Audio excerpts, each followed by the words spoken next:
De uma forma geral, o que é para vocês terem uma empresa parceira que foca em cliente de sempre? O que é para vocês? Bem geral, pessoal, só para a gente aquecer os motores aí.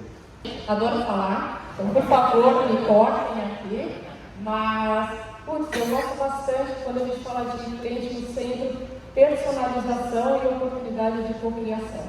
Eu vou sintetizar bastante, porque acredito que depois a gente vai explorar bastante o sistema. Boa, Ulisses. O comercial, do esporte não comercial, antes de tudo você entender o segmento que essa empresa ela atua, óbvio, quem são seus concorrentes e quais as principais dores. Então, falando um pouquinho do iFood, né? A gente é um gigante lá dentro. Então, a gente tem diversas BUs que se dividem em BUs de restaurantes, groceries, farmácias, payments, fintech e por aí vai. Então, são muitas pontes de contato lá dentro e muitos problemas diversos para a gente resolver. Um atendimento, um suporte aqui não comercial, acho que o que a gente tem de boas práticas aqui, com o time que hoje atende a gente, é ter conseguido fazer esse mapeamento, tá, dentro do iFood, das diferentes dores que a gente tem lá dentro e principalmente provocar a gente com relação a, são essas dores mesmo?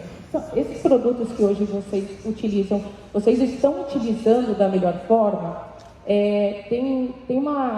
Eu gosto bastante de citar uma reunião que a gente teve, que geralmente em outros, né, a gente tem aquela reunião em que é a apresentação institucional da empresa, aí na sequência abre-se o portfólio de produtos aí existentes. E aí a própria pessoa do outro lado tenta conectar como é que aquele produto, aquele serviço vai ajudar a lapidar, a resolver a dor. A gente inverteu isso. Então, vou citar os nomes aqui, tá? Mas é porque a gente cita o nome quando é algo bom, para expor positivamente, né? Mas com a Carol e com a Dai, eu fiz a provocação da gente inverter. Deixa eu levar para vocês todos os modos operantes que a gente tem hoje, nossas dores, que a gente não está conseguindo resolver. Traz o time do outro lado, tanto o time técnico quanto o time comercial também, para a gente explicar primeiro para vocês. Então a gente faz uma sessão aqui realmente de dores, explicando as especificidades maravilhosas de fraude no mundo de delivery, e aí vocês voltam. Então vocês absorvem isso, entendam como é que as soluções que vocês têm hoje podem resolver essas dores que a gente tem, e aí a gente tem uma reunião produtiva na sequência. E aí por quê? Acho que todo mundo aqui, né, para todo mundo, o tempo é um dos bens mais valiosos que a gente tem. E aí se vocês e a gente do nosso lado, por isso as provocações, podem ser mais produtivas, a gente consegue otimizar isso, por que não? Então é uma super boa prática aí que funcionou, e aí via provocações de ambos os lados, tá? Perfeito, Matheus. E aí, desculpa, peguei por trás. A gente, quando está em prevenção a fraudes, a gente trabalha com escolhas e renúncias. E a gente, muitas vezes, a gente espera que estamos caminhando para menos, né? Mas, às vezes, estamos no momento certo no meio do tiroteio. Eu não consigo escolher uma melhor definição para isso. E aí, é o momento de o que a gente vai priorizar, o que a gente vai renunciar, o que, conscientemente, a gente vai enxugar gelo e o que a gente vai endereçar a causa raiz. Quando tem um fornecedor que consegue dar 2 passos atrás, botar o famoso mini picture aí e trazer para a gente já, eu estou apenas reforçando um pouco o que o Ulisses comentou, mas trazer aquilo mais mastigado, que dor aquilo vai estar endereçando para a gente, melhor ainda se, o modelo, ele perdeu a performance, então aqui a gente já conseguiu pegar e performar melhor, ou tem uma variável aqui dentro da nossa, que ela estava embutida dentro do modelo, eu acredito que para a gente melhorar, por exemplo, essa taxa de chargeback faz sentido trafegar ela aberta para vocês no transacional e vocês utilizarem ela em alguma regra. Aí sim a gente consegue reduzir esse índice que vocês têm hoje, ou de chargeback, ou melhorar a taxa de conversão, enfim. Esse tipo de entendimento, provocação, como a venda, com certeza ela não vai ser uma única vez, todo mundo aqui espera que seja recorrente e que vocês aumentem aí a participação dentro das respectivas empresas. isso agrega valor, isso gera muito valor. É aquele tipo de reunião que você vai para investir tempo e não para gastar tempo. Então eu adoro ir em reuniões resolutivas nesse sentido, em que vocês vão tanto para puxar a nossa orelha, algo que a gente está dando feedback necessário para você, para corrigir, ou melhor ainda, quando vocês já trazem a solução azeitada, às vezes já implantada aí do lado de vocês, melhor ainda, tá? E óbvio, vendam isso é importante, é algo que tem que fizemos, mas ok, o cliente vai perceber. Não, tem que vender sim. Isso diferencia vocês das demais providers e dos demais vendedores que são vendedores e não consultores aqui de crédito, de fraude, de PLD e por aí vai, tá bom? Boa. Cliente, fornecedor, relação de parceria, uma relação aberta, uma comunicação transparente. Como que é para vocês essa questão de ter um parceiro estratégico com uma conversa tão aberta e como a gente pode ser melhor nessa conversa transparente, seja de dados, de soluções, dia a dia, problemas? Como que é para vocês essa experiência com a gente? De conversas francas. Acho que a gente sai muito bem do outro lado. Mas isso só existe, né, se a gente estiver do outro lado, como a Paulinha comentou, né, mais escutativa, um nível de maturidade e confiança nessa relação cliente e fornecedor. Isso é óbvio, esse relacionamento ele precisa ser construído. Mas a parte de conversas francas, transparentes, precisa existir de ambos os lados.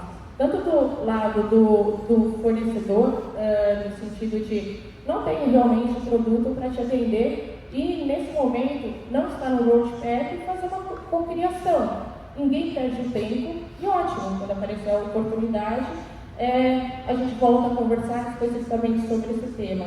E do nosso lado, a cobrança, a preocupação do lado de vocês com relação ao feedback. Então, mesmo se testamos um produto, decidimos não implantar. Por quê? Então, cobrar o porquê, uma explicação, um pouco mais aprofundada do resultado, por que não está legal, ou se, putz, está legal, mas nesse momento a gente não vai alocar uma parte aí do orçamento que a gente tem para esse produto. Perfeito, tem aí a transparência, você sabe se foi um problema de performance ou não do seu produto, consegue corrigir, ou se realmente não está dentro das prioridades aí do nosso ciclo, nosso fiscal year aí na empresa. Então essas conversas francas são importantes, puxões de orelhas também, adoro o fornecedor quando puxa de orelha. Prometi que ia melhorar o feedback com relação à retroalimentação aí de determinado modelo, meu time técnico não fez isso. Puxa orelha, porque isso daqui é para ambas as partes, então puxem a orelha, que isso também gera valor agregado para todo mundo. Caro, né? Então, quando a gente fala, o Luiz falou muito bem aqui do manifesto ágil, mas vamos ter erros ao longo do caminho, então fica claro para todo mundo, e também fica claro, quando a gente é uma empresa de tecnologia, a gente sempre fala de inovação, a gente fala do automático, mas o manuático, nesse momento, ele se faz bastante presente, justamente para a gente conseguir testar sem um investimento rápido, e tem que ver se aquilo ali vai gerar valor, e se já começa, e se a gente já consegue gerar esse valor, ou se é hora de desistir. Vou fugir um pouquinho do assunto, mas eu sou um marketplace, eu não sou uma instituição financeira. Será que hoje, quando a gente fala da resolução número 6, não faria sentido aqui, por exemplo, a própria ClearSale, pensando como é que o marketplace hoje, quais marketplaces, poderiam de alguma forma beber dessa fonte de trocas de informações, mas não participando desse seleto grupo? Como é que a gente poderia consumir uma parte dessas informações e trocar? Isso tem a ver com as provocações do Manifesto Ágil e o entender a dor do cliente.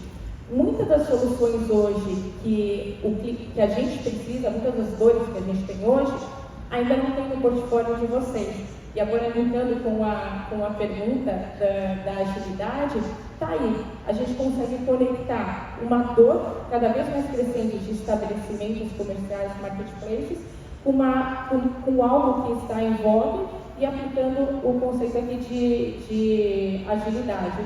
A gente testando, vamos ver se faz sentido, quais são os players que gostariam aqui de participar e a gente co-criar em conjunto. Acabei amarrando algumas perguntas aqui, mas eu acho que esse é o ponto, gente. A gente tem que se desafiar, se provocar, não ficar preso só ao portfólio, entender realmente a dor, que não é mais a dor do passado. As dores, algumas são latentes e outras vão vir com esse mundo VUCA que a gente tem hoje.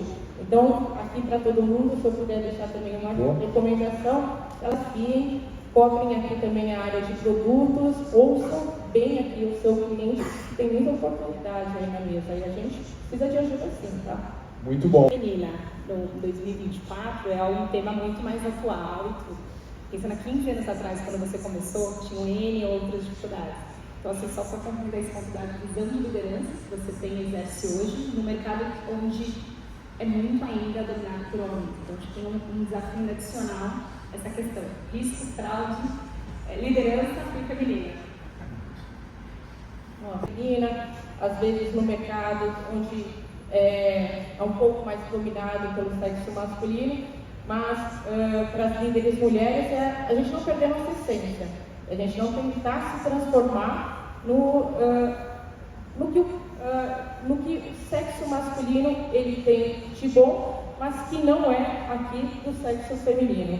Então, assim, acho que dos dois lados a gente tem fortalezas que a gente precisa blindar e a gente não precisa entre um virar o outro. Acho que como mulher na liderança, o que eu ajudo e mentoro algumas mulheres que estão próximas a estarem na liderança é realmente a gente fortalecer aí as nossas fortalezas aqui de ser mulher. Tem bastante coisa aí para a gente blindar e não precisamos nos transformar aí em homens para conseguir nos posicionar numa reunião, não precisa falar um pouco mais grosso, não precisa ranger os dentes, porque a gente consegue sair de outras formas aí de algumas situações, tá? Mas, complementando agora a outra parte aqui, bastante, junto com os meus liderados, da contextualização. Então, quando a gente cascateia, a gente também trazer o contexto do porquê aquilo está acontecendo. Então, por exemplo, essa reunião que a gente está fazendo, esse painel que a gente está participando, dá o contexto, trazer exemplos claros, a gente começa a instigar também o senso de pertencimento desse pessoal, até da galera que está começando, para entender como todo mundo aqui tem a oportunidade de deixar sua marca. A gente falou muito aqui do caminho perfeito, né? Quando você tem empresas que te desafiam, como área comercial, suporte comercial, produtos, mas não dá para a gente romantizar. Nem tudo é assim. E acho que uma boa parte também não é assim. Então, vão ter muitas agendas desmarcadas, negativas, portas na cara sem feedback, e desenvolver o time, principalmente aí um time comercial, de suporte, para ter essa resiliência, essa casca dura do outro lado, e até entender onde é que a gente tem a oportunidade de melhorar, fazer o famoso defect análise aqui de fraude, mas trazendo aqui para o mundo da Clear Sale, é super importante. Então, essa parte de cascateamento, eu realmente, para mim, trazer o time junto para o jogo com essa contextualização e pregando para todo mundo aí a necessidade de criar casca. Sempre criar casca com as negativas e gerar aprendizados em cima do que não deu certo. Faz parte. Muito